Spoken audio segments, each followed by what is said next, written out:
In a quiet old village nestled among rolling hills and winding stone roads, the sun rose over pointed rooftops and ivy-covered walls.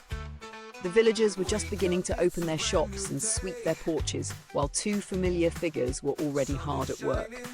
Jack, a brown dog with bright eyes and a red bandana, pulled a wooden cart filled with bread loaves, his tail wagging in rhythm with every step.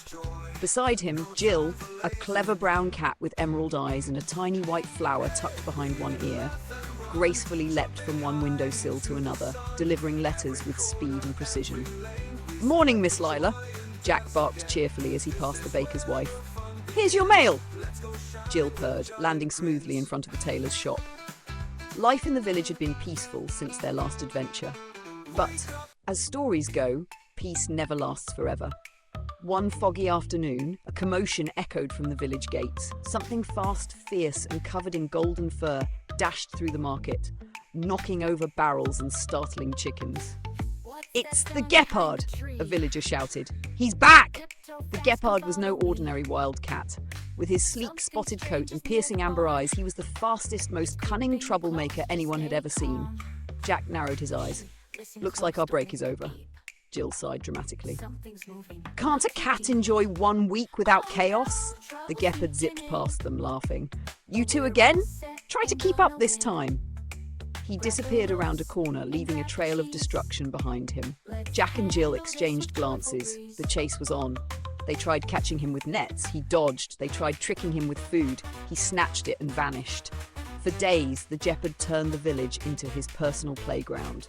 But Jack and Jill weren't just cute. They were clever. "We need to think like him," Jill said one night as they sat beneath the moonlight. "Fast, proud, overconfident," Jack grinned. "Then let's give him something he can't resist." The next morning, they set their trap. A string of sausages dangled from a hook in the middle of the square. Jill stood nearby, pretending to be confused, holding the last sausage like she had no idea what was going on. From the shadows, the Gepard eyed her. "Seriously? This again?"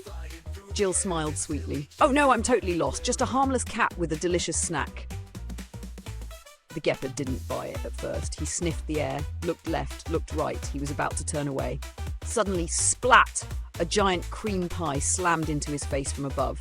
Jack, leaping from a rooftop, had struck with perfect timing. "Surprise!" Jack barked. Enraged, the Gepard roared and chased after Jill, who dashed off with exaggerated panic. "Oh no!" she called back.